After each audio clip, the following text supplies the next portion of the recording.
Welcome to Say More, the Powerhouse podcast dedicated to elevating the voices and journeys of women striving for the C-suite and those who've already conquered it.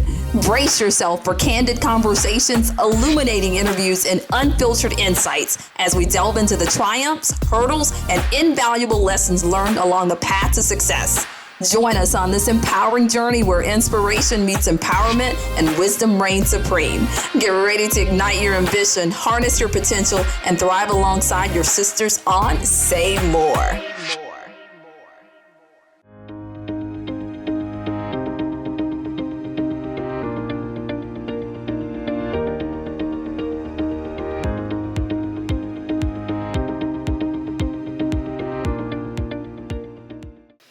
Welcome to the Say More podcast. I am so excited to be joining all of the listeners today to talk about, this whole notion of how do you make it to the C-suite, and there's this space and place that we need to have these conversations about things that we're experiencing, things that, probably depending upon where you are in your journey, that man, if you could step back and would have been able to tell your 20-year-old self, how that would be very different. And some of the time, and I think that most listeners would agree, that you just don't know if what you're experiencing is isolated to you, or is this a thing that you need to be concerned about or even advocate or address? So Say More is all about women. It's inspiring them that regardless of where you are on your journey, you can contribute and you can give back to make sure that someone else's journey is honestly lighter. So that's what this conversation is about. And I am so glad that I am joined by my friend Monica, Dr. Monica Curry, but Monica to talk and share, because really what you can expect from the Say More podcast is individuals coming and being very authentic and genuine about the journey. And oftentimes we think it's a straight line, but I will tell you that it's not a straight line. There's some hooks and curves and, and I'd say for some even tunnels, if you will. So Dr. Curry, Monica, would you start, just share with our Say More audience a bit about your own personal journey and how you've navigated your career path. And of course, we'll unpack it as we go throughout the interview. I am honored to be here, so thank you. I'm normally on the other side, so me sitting here having to share my story is a little uncomfortable, but thank you for stretching me. I appreciate it. So my journey, oh my goodness. So I'm an Air Force brat, and I'm going to start there. I'm an Air Force brat. So I spent most of my formative years overseas in England and Spain, and my dad was very intentional about us not living on base. We actually lived off base amongst the people, so to speak, in the community. And so I thank my dad for that. He's deceased now, but I thank him for that because it exposed us to different cultures. I fast forward. Yes. And those experiences have created the person that I am. And I say it that way because every 3 years or 5 years, we were required to pick up and move. Stateside, back international, stateside. So, change has been fundamental in who I am and how I was raised. And so it has allowed me, one, as I move from one organization to another, or as if you're in an organization with the mergers and the transitions of organizations and teams, the transitions through change were easier for me because I had already created strategies of whether it's reinventing myself or how to seamlessly transition into another role or another organization. How do you ask the right questions? How do you show up differently? How do you identify what the new culture is and not lose who you are, but be able to fit into that culture? So I always start with those formative years as I transition into corporate America. I actually started my career in the travel industry. So I have landed planes, brought them in. I have loaded and unloaded. I'm only 5'1.5", so I always needed help getting into the belly of the plane to unload the. So worked for Carnival Cruise Line. And then, I went through a divorce, personal struggles or challenges, kind of had to reinvent myself. And so the question was, through that divorce, like, who am I? What do I want to be when I grow up? I had a daughter who was 2 years old at the time. And so I came back home to Delaware. And so it was just like, okay, so I'm home. So what am I going to do? So I went back to school. And so, of course, what I did is I found an organization that would pay for me to go to school. So with tuition Yes. reimbursement, I started at a financial institution, and I kind of stuck with financial institutions. So I was able to get my undergrad. There was some time where I was traveling too much or so much because I love to travel for work. And so I couldn't finish my undergrad. And with this organization that I had been with for 12 years, I wasn't able to stay with the organization in that current role because they had changed policies in HR, and you had to have a bachelor's degree Ah. for my particular role. So I no longer qualified for my own job that I had been in for almost 12 years. Oh my Yes. gosh. So So that goes back to the point of that it's not a straight line. I mean, there are so many things and factors that you just don't control, but it does matter how you handle and them. that's So that's what it yeah. is. It's about resilience. How do you navigate? What do you do? What could you do? I could have just gave up and, so I decided that that would never be a factor again, my education. So found a new role, another financial institution. They paid for the remainder of my undergrad and the master's program. And so that organization, our values no longer aligned after 3 years. And so for me, I read the same way people reevaluate relationships. I also reevaluate Yes. my career and the relationship that I'm in with an organization. And gas prices were going astronomically high. I've always commuted at Yes. least 45 minutes when I went Oh into an wow. office. Yeah. And so our values no longer align. So I started looking for another role, and I found another role. And so this new organization that I was with, they paid for my doctorate's degree. Now, keep in Oh my mind, gosh. most organizations will pay for one undergrad, one master's. A lot of times they won't pay for a doctorate's degree. But what I did, and this is that entrepreneur spirit, like everything that I was learning in my program, I was applying to my job. So there was equal Right. benefit. So I Yes. had to put together a proposal. Literally, I put together a proposal. This is what I'm learning. This is how I've applied it thus far. This is what else I'll be learning and how I anticipate.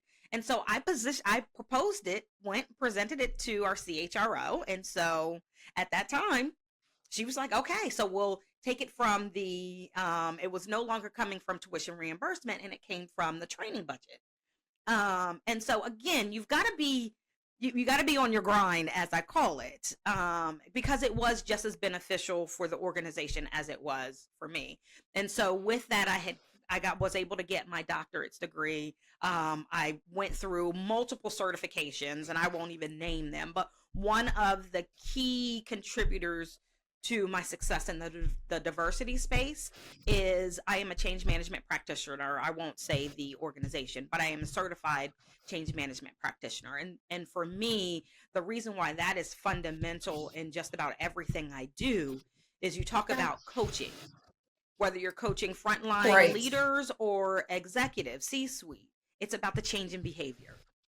And Change in go behavior. And actually, a question for you, because I don't want to lose this. That, 2 points that you made. One is that we're always looking for ways and should always be looking for ways to invest in absolutely. ourselves, but at the same time, identify the win win for your organization, especially if you're seeking their support. And the other is from what I gather from both this conversation and the conversations that we've had in the past, it's how do you make sure that what you're doing today will also benefit you in the future? And that's a longer range plan. So was that by circumstance, do you think that, or maybe that was just innate, but I think it's important for our listeners to realize and even be able to step back that, because I have oftentimes heard, a lot of people, I'm not assuming that new responsibility, or I'm not learning anything new unless they're paying me for it and they're going to give me a raise. And I firmly believe, and I understand the rationale, but you're shortchanging Absolutely. yourself and better positioning for the future when you don't take on the extra. I would say and submit that for my own career, I've always worked out of position with the intent of being Yep. prepared and ready when opportunity presents itself. So, what, is there more that you'd want to weigh in on that? What was your thinking? Because this, say more is about, really getting to know the individual and kind of what led to these So it's decisions. interesting. There was an individual. I'll keep. He was younger than me. He was a more senior level, and so he just one day we were just sitting down. We had lunch, and he said, "Monica, you need to play the role. You need to dress the part that you want to be tomorrow, not today." And so that just resonated with me with everything I do. Right. So I am open to trying new things. I am open to, how's this going to benefit me? And how does that translate into the organization as well? And so there's not Right. much, and this is also, hindsight 2020 is one of Yeah. my opportunities. There's not much that I've said no to because I'm willing Yes. to try anything. But I'm willing to roll up my sleeves and even get down and dirty, if you will, boots on the ground, because I want Right. to understand from top to bottom. But this individual just really, it just resonated. You gotta dress the part that you want to be in tomorrow, the role I, versus where you are today. and that's powerful. That's so powerful. I think one of the important things, again, and I know there's going to be so many nuggets, and I want to draw everybody's attention to it because, again, depending upon where Right. you are in your walk right now or your journey, it may be different, but I'm certain that it's going to resonate. And that's when you think about failing Yep. forward. A lot of people, well, I don't want to try new because what if I fail? So it's not about failing, it's about learning. And when you think about, the majority of a population being fearful of whether it's public speaking or whatever that thing may be, I mean, the whole notion that you tried in and of itself is your mile marker or stone that says I can do that next thing because you've already made the first step. So what's your thoughts about that? That it's not about try to fail, it's try and So learn. I think Yeah. about it in this way. I think about regret. I would rather take the risk and fail than to ever regret not trying. Because what Right. if? What could have been? That is the worst. And I've had those instances. What if? I could have been. I could have been. I should have been. Yeah. But I would rather, with high risk comes high reward. That's what it with anything. Yes. And so I would rather risk embarrassing myself or failing than to wake up tomorrow wondering what could have been. That regret is worse for me than failure. So this leads me to, because we talk about those twists and turns, because though you can control what you can control, there are things that will fall outside of your control along the journey. So let's talk about some of those things. And again, we'll talk about challenges, but we're certainly going to be identifying things that you can do that empower as well. But, part of this journey for even say more is talking about and calling out those things that just create those stumbling blocks and how you can pivot and move from. So, unconscious bias, microaggression, imposter syndrome, again, they're prevalent challenges faced by many women in the workplace. Can you speak to your experiences with these obstacles and how you were able to overcome or manage them? Because, speaking from experience, they're real.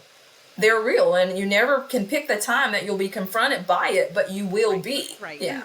And to your point, it's how you overcome. The character is built. based on how you overcome those challenges. And I'm actually going to do them, talk about them in the order I think that you actually mentioned them, because unconscious Yeah. bias is about someone's projection onto you.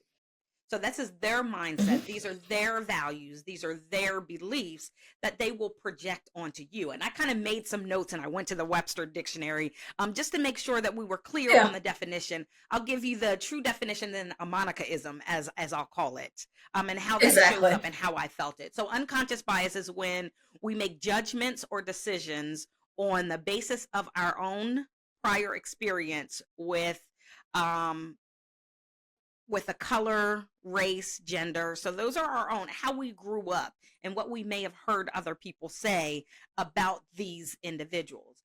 And so that is really a mindset. Can we shift it? Right. Absolutely. And for me, it is creating space and opportunity for individuals to empathize, to share in Right. somebody else's story, to walk in someone else's shoes, for them to understand that yes, Monica is a cisgender Black female, but let me tell you about the person that she is. She's not just Black, Right. and so Yeah. unconscious bias, again, is someone else's values and mindset projected onto us. And the way it's projected is microaggressions. That's that behavior. That's how Yes. it shows up. And so let's talk about a microaggression is defined as everyday, subtle, intentional, sometimes unintentional interactions. So an example. So if someone has an assumption that because I am Black, that I'm lazy, Hmm. then that microaggression may show up as, Monica, did you do this yet? Monica, did you do this yet? Monica, can you email me when you did this? Or, oh, you're very articulate. You speak very well. Right. Because there's an assumption, we've watched Boys in the Hood or something. We've heard something. Right. It's a whole bunch of slang. Don't get me wrong. I can get down with the get down. But there's a Right. time and a place for that. And so, again, it's the mindset that shows up in a certain behavior on Right. on me or someone else. Or And someone so else. what Right. happens is those microaggressions then lead me to question my value. And so when we talk about Right. imposter syndrome, so again, your mindset then shows up for a behavior towards me, which then impacts Right. the way I think of myself and how I work. And so imposter syndrome is a persistent inability to believe that one's success is derived or has been legitimately achieved. So I start Wow. questioning, okay, should I be here? Like, why does Kimberly have me on her podcast? Like, should I even be a subject matter expert? It also shows up for me sometimes. I don't carry my doctor's title. A lot of times I'm just like, oh, just call me Monica. Like, and or I'll say everybody can do it. If I can do it, anybody can do it. And Right. so it shows up in different ways. A lot of times it's just innate. It's inside of me. Some people will know, some people won't know. It's that nervousness. I can't believe that I'm here. Should I really be here? Should I Right. really be here? So it will then impact my performance. It impacts my mental health. It impacts everything to do with Monica.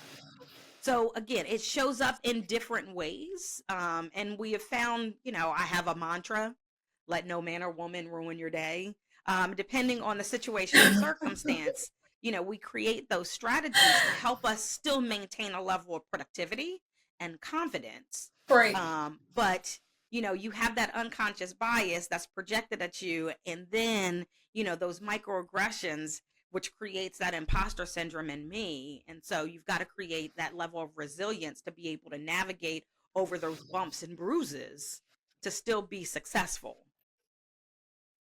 I think, again, sharing and recognizing own experiences, but also in the Right. conversations that we hear, whether in the same group or individually, about the challenges and where it has, for a lot of people, impacted their ability or desire to seek higher positions because of how they were made Hmm. to feel. And I think, again, with say more, with bringing awareness and attention to it, is critical for making sure that individuals know that you're not Right. crazy when you're experiencing these things, and to call it out as what it is. And I think sometimes it's just that it may be error. Folks just don't know that they're doing it and realize, and I guess that's why it's unconscious piece. But for the person that's receiving it, for example, and again, we well, it's about women, so we can be gender specific on this. So the conversation about, oh my gosh, she has such a strong personality. We all know, for code Hmm. word, it's code word. And to translate that, because again, if applied to another gender, like, he is absolutely amazing. He is He's going somewhere. dominating. He He's is just firm.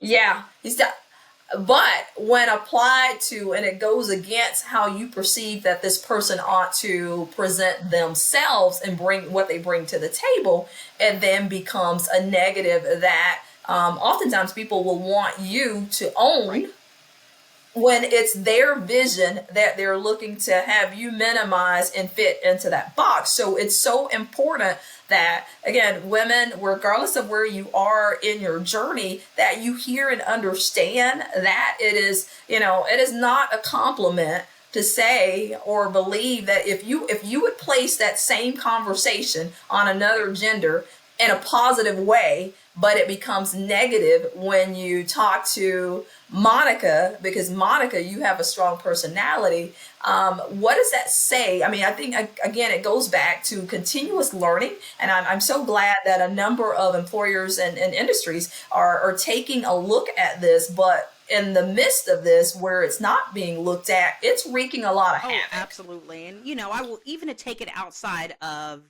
gender or race or ethnicity. You think about socioeconomic class, Yeah, I was a single mom. I hid that for a long time because as single parents or as parents in general, sometimes you don't get the sexy projects because, oh, she has a kid, so she's yeah, not going to be able to travel, or she this, or she's taking care of her parents, or so, we have to keep those things top of mind opposed to making an assumption about a single right. parent or an individual that are caring for their parents. You can't make that assumption. You just have that conversation. Hey, we have this project coming up. You're the best person for it. Just let me know. Is this something that you're interested in? So, what do you think about, again, it's important for women to recognize, one, as we've talked about these challenges, but addressing it, because that's a whole nother layer. You hear it, you read it, you see it, you experience it. Of addressing it in your professional workspace. I have heard from a variety, goes across sectors, women that say, I just chose to leave the job, didn't fight it, didn't, just didn't speak up about it, and just chose to leave the job because, in their mind, it's just toxic and it's ruining my mental health. And I think a lot of, again, mental Hmm. health is important. The fact that it's on the radar now, it is so important, and that it matters where you are in that space. But, what do you say about that, for women being able to recognize and address it? What are some tips? So I went through those different phases in my 20s. It was just like, okay, I'm gonna fly under the radar. I'm just gonna ignore it. And as I became more comfortable in who I am, um, and I took on a responsibility to educate. I took on that responsibility. Not everybody is in the space, the mental health space. There are some people that are still angry about things, and so to teach someone is not where they are right Right. now. And so probably in, and I'm just putting it in age range because I got more comfortable with Yeah. myself in my 40s, became C-suite, got my doctorate's degree, and I'm like, okay, I'm not angry anymore, and so I'm willing to teach. I'm willing to own that. Whether I'm on a cruise ship and somebody asks to touch my braids, is it mine? Or I am in the office, and because I've gone natural with my hair, not blown it out, someone said, oh, did you cut your hair? And I'm like, no. So let me tell you so that's teaching. Within my 40s, when I turned 40, I decided that I was going to own teaching. It takes a level of courage, it takes a level of compassion, and it takes patience to be able to teach. And so, when it comes to an organization, if something is, I'm also an active ally. It may not even be done to me, but I'm Yeah. speaking up, because the first time Right. is shame on them. The second time is shame on me because I didn't address that. So we're teaching people how to treat us. We have to teach people how to treat us. And so I have addressed situations in two ways. One, depending on who it is, and how many people are in the room and how many people it Right. impacted. I am comfortable enough to say, Kimberly, did you mean to say that? Or, Right. Kimberly, do you mind if I chime in? This is what I heard you say, and I just need to tell you how that made me feel. Right. That's not always the time or the place. I will also grab someone that after meeting conversation, walk Right. into hey, Kimberly, do you mind if I walk to your office with you?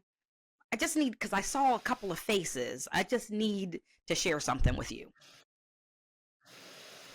And so, in your role, and I want the listeners to appreciate this, that even if it's not being imposed upon you, or the fact of the matter is that there's advocacy, and that goes to the point that though Say More is focused on women in a journey, we realize that there are a majority of men who are in leadership roles at the C-suite level and are the chief executive officers, where it's important that they too can call it out. So everybody has this responsibility to call it out, because again, in all the conversations that I've had, you would say yes, and it's happened to this person, and it's happened to this person, and you're like, what did they do? Oh, we all left.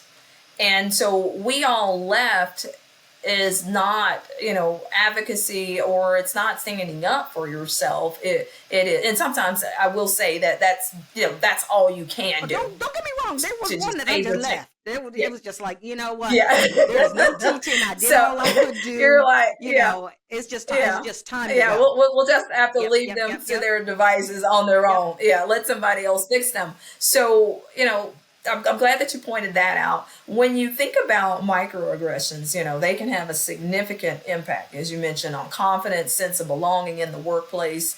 You mentioned that you have experienced that. And how did you respond in those instances? And was there any advocacy that you felt coming from anybody else? Because again, it's about how do we help someone else that may be experiencing it, going through the journey, or if you're on the other side of it and it's not happening to you, how do you can become an advocate and support someone else who may be experiencing it? So I'll talk about it with two lenses. One, I was Mhm. fortunate to be in a CDO role, and so so I had the power, I had the authority, to be able to speak up, and that's at different levels. Now, keep in mind, my speak up may be, can I share your story without sharing the character's name? Right. So a lot of times I would share Right. behaviors and the impacts without sharing individuals' names, so that senior leaders Hmm. would understand it's not just happening in Hollywood or the newsletters. There are some things that are happening right within our four walls.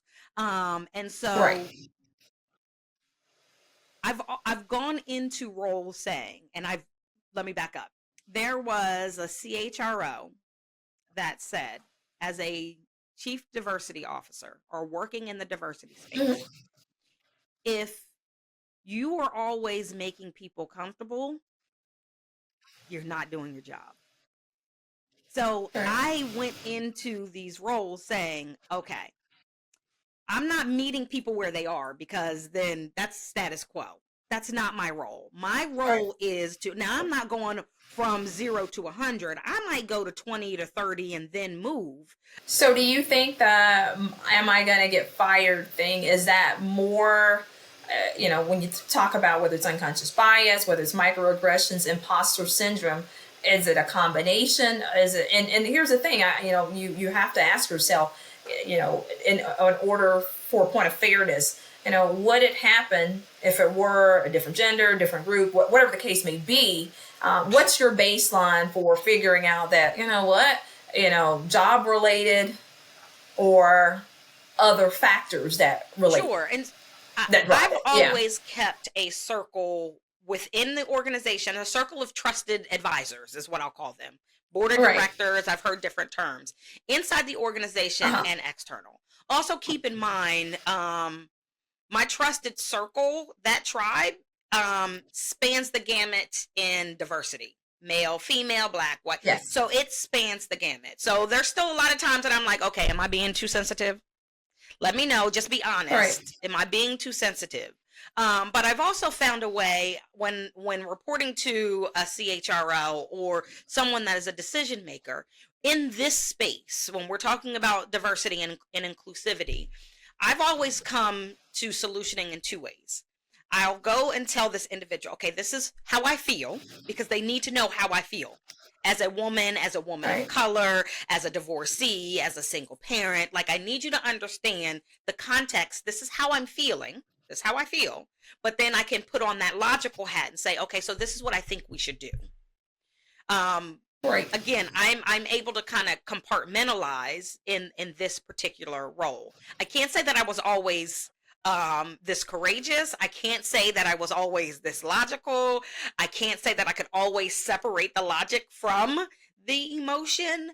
But with Yes. maturity, and for me, when I say maturity, I'm not talking about age. I'm talking about having gone through different experiences and understanding, Sure. what, starting with the end in mind. What do I want to accomplish? What's my goal? What's my goal here?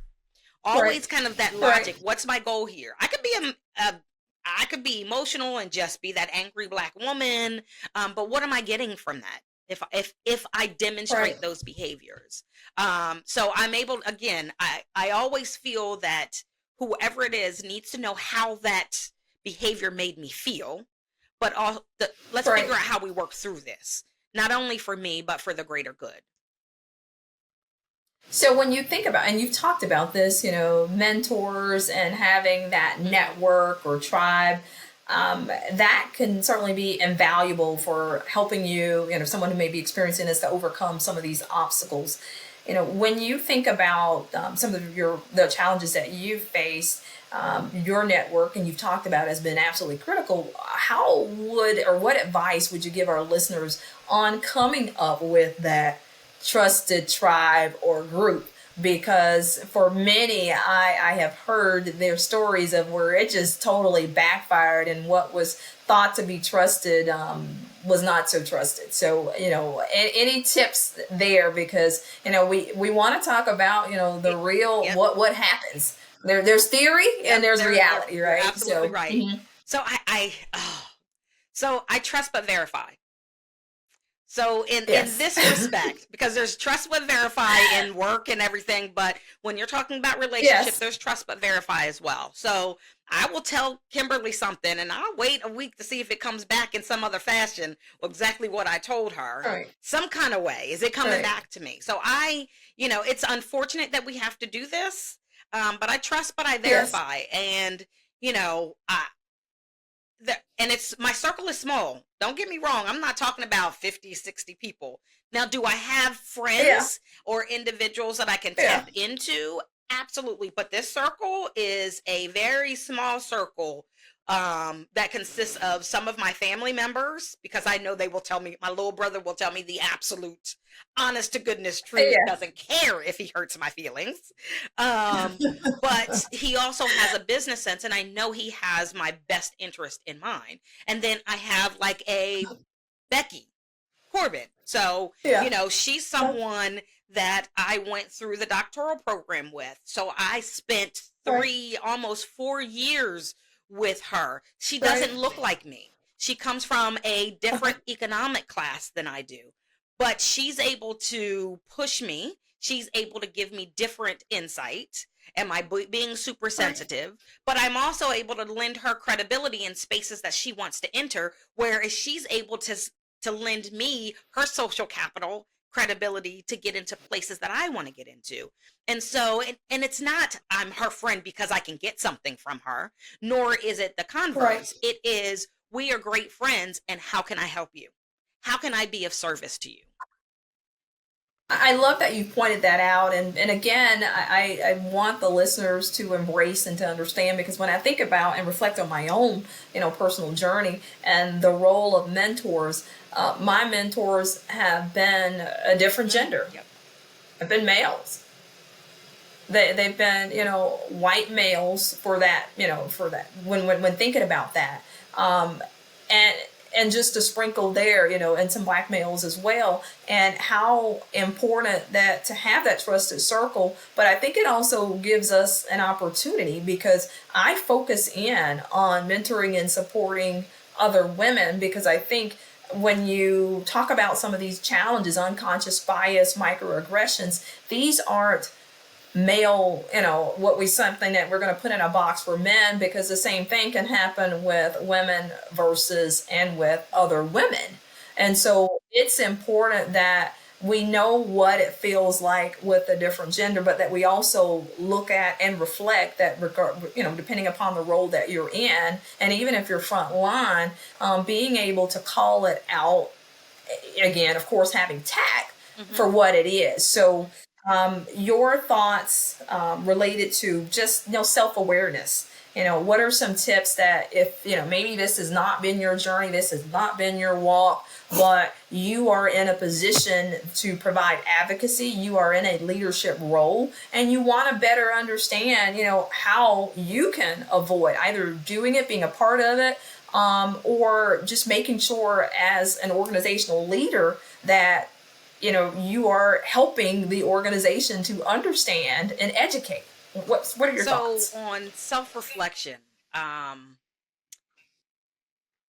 so I've started going to the gym. Well, it's been about a year. So you've got to find that space or that place Uh-huh. where you can just remove all of the noise. Even though the gym for most people isn't removing the noise, that is just my form of meditation. And I do a lot of self Yeah. reflection there. I do a lot of TED talking and then reflecting, or reading and then reflecting. And so, what I always think about, I ask myself two questions, actually, three. What am I grateful for? What am I doing well? What am I Mhm. grateful for? What am I doing well? I ask myself, what am I not doing well? What would I want to do differently? But I also ask myself, in that challenging um, space, what role did I play in that? And what would I do Mhm. differently? Mhm. Mhm. Because even in those hiccup moments, is what I'll call them, those hiccup Right. moments, Right. you have to own what was yours. What is yours? What was my role in this? What could I Right. have done differently to garner a different result? Or maybe I Right. did, again, we talked about leaving a job. I did all that I could mentally and physically do without harming Right. myself. I did all that I could do. And so it was just time to say goodbye, farewell. It's time for a new regime, whatever it is. Those Yeah. are the three things. What am I grateful for? What am I doing well? What are those hiccup moments, and what was my role in those? But I've also learned that I have to give myself space and grace, because I have a tendency, and with high ethics, high performing teams Uh-huh. and individuals, we take everything Uh-huh. personally. Everything is personal. Right. And I'm learning that work is work. I've got to find a Yeah. way to leave work with work. It is not personal. If somebody else was doing the same thing, these people would be mad at them Right. too. So it's not about Monica, Yeah. it's about the role and the work. And I'm learning to Uh-huh. disconnect those two. It's hard. It's hard because of who I am. I take things personally. This is my job, but I've got to learn to Uh-huh. disconnect. And sometimes I don't let go fast enough. Uh-huh. So for those that are listening, and again, those three questions I think will be critical. But when you talk about, wits in, what, that's a huge step for a lot of people. What went into your, mindset? Was that a quick decision, or was that one that you Say labored that again. over? Which And for which one? the question regarding, what, you're at your Okay. wits end. You're at your wits end.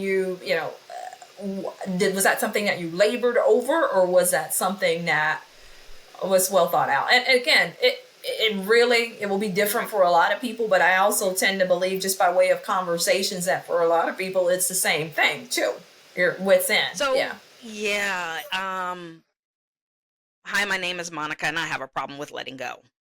So and that's Yeah. again because I'm a nurturer.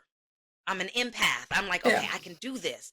I can help here. And so it was not an easy decision. It was a decision I labored and in some cases cried over. I'll just be completely honest.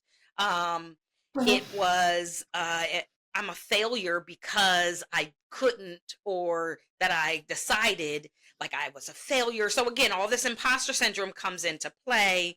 Um Uh-huh. but it was a decision that I labored over for quite some time. But I hadn't set boundaries for myself or for the organization. Right. So, self-care is not selfish. It is ensuring that you're the best person that you can be for them, whoever the them is. And so there were some personal realizations that came to me because I'm a hardhead, whether Uh-huh. you believe in karma, whether you believe in God, there are certain things that have to happen to me for me to let go. And so, Right. I hadn't been to the doctors in quite some time. I had gained a whole bunch of weight. I was stressed. My blood Uh-huh. pressure was crazy. And so all of those were contributing factors into me holding on and staying longer than I should have. But So talk about, because beauty for ashes, that whole piece of I think about how things mhm. have evolved since then. And so share with our listeners about the doorway that it opened for you, and how you're really using it as a tool to empower other people. So I had actually incorporated back in like 2014. And so I said I'm going to do a and strategy, which means I'm going to work corporate and I'm going to work my organization, which is impacting squared. If you All right. impact the employee, you will impact the Uh-huh. organization. And so that didn't work very well. Because I was totally consumed with my full-time gig. All And right. so All then right. then I decided, you know what? It's time. I'm comfortable, Yeah. I'm confident. In 2023, my word for the year was courage. And Right. so I found the courage to leave, come back to my LLC, my firm full time. And so in that transition, it my question was how can I be of service to the Yes. Monica in 2020? I love that, how you were able to channel that energy in such a powerful way, and how it's creating impact beyond. And so, again, say more. It is about the journey that we all take, and how it looks is very different. But I think we owe it to each other when we Right. talk about, being our sister's keeper. So that is actually the close of our Say More podcast. We're so, again, excited to have you join us for the kickoff. And I know that the listeners will be, not only excited to learn more about what you're doing and what you've already shared, but also for the great speakers and sharers that will be coming up in future episodes. Again, Say More, brought to you by Envision More Consulting Group, where we bring your bold visions to life.